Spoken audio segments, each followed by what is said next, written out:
চলুন তবে আজকে আমার সবচাইতে পছন্দের মাছের ঝোলের রেসিপিটা আপনাদের সঙ্গে শেয়ার করি। এই মাছের ঝোলটা আমার বাসায় রান্না করলে সবাই পছন্দ করে আর তৃপ্তি করে ভাত খায়। আর এই জন্য আমি পটল কেটে ধুয়ে পরিষ্কার করে নিয়ে তেলের মধ্যে দিয়ে লবণ হলুদ দিয়ে একটু করে ভেজে নেব। তো পটলটা ভাজা হবে, বেশ একটু নরম নরম হয়ে যাবে, তখনই পটলটা আমি সাইডে রেখে দেব তুলে। আর তারপরে আবারও ওই তেলের মধ্যে কিছুটা তেল দিয়ে আমি মাছটা ভেজে নিচ্ছি। এখানে আপনারা যে মাছ পছন্দ সেটাই ভেজে নিতে পারেন, একটু বড় মাছ হলে খেতে বেশি ভালো লাগে। আর তারপরে আরেকটু তেল দিলাম, বেশি করে পেঁয়াজ কুচি দিলাম, কাঁচামরিচ দিলাম আর একটা তেজপাতা দিয়ে একটু নরম করে ভেজে নেব। খুব বেশি এটা যে সোনালি রঙের হতে হবে তেমনটা না, একটু নরম হয়ে আসলে আমি সব মশলাগুলো দিয়ে দিচ্ছি। এখানে হলুদের গুঁড়া, মরিচের গুঁড়া, লবণ, আদা রসুন পেস্ট, জিরা আর একটুখানি পানিও দিয়ে দিলাম। এই সব কিছু একসঙ্গে করে ভুনা করে নেব। একটু পানি দিয়ে মশলাটা কষিয়ে নিলে বা ভুনা করে নিলে এতে করে মশলার যে কাঁচা গন্ধ, এক্সট্রা গন্ধ সেগুলো থাকে না, আর ঝোলের টেস্টটাও বেশ ভালোই লাগে। আমি সবসময় এভাবে রান্না করি।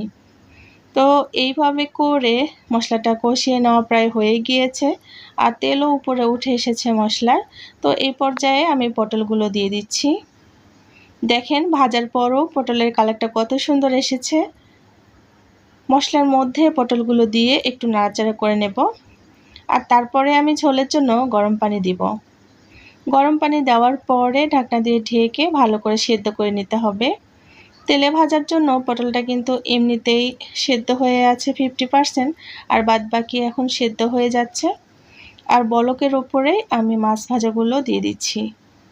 এইভাবে করে মাছ একটু কড়া করে লাল লাল করে ভেজে নিয়ে তারপরে পটলের ঝোল রান্না করলে মাছ এবং পটলের ঝোল এবং পটল সব কিছু খেতে খুব টেস্টি লাগে। এখন আরেকটু ঢাকনা দিয়ে ঢেকে দেব, এতে করে আরেকটু মাছের ঝোলটা নরম হবে, মাছগুলো নরম হবে আর ঝোলটাও খেতে টেস্ট লাগবে, পটলটাও নরম হয়ে আসবে। তো দেখেন একদম রেডি হয়ে গিয়েছে।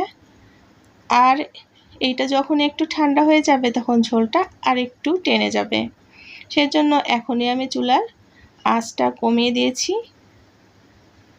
এ পর্যন্ত যারা যারা আমার এই রেসিপিটার ভিডিও দেখলেন সবাইকে অনেক অনেক ধন্যবাদ। ভালো লাগলে লাইক, কমেন্ট, শেয়ার দিয়ে আমার ভিডিওটার পাশেই থাকবেন। ইউটিউব থেকে দেখলে সাবস্ক্রাইব করে নিন আর ফেসবুক পেজ থেকে দেখলে ফলো করে দিন।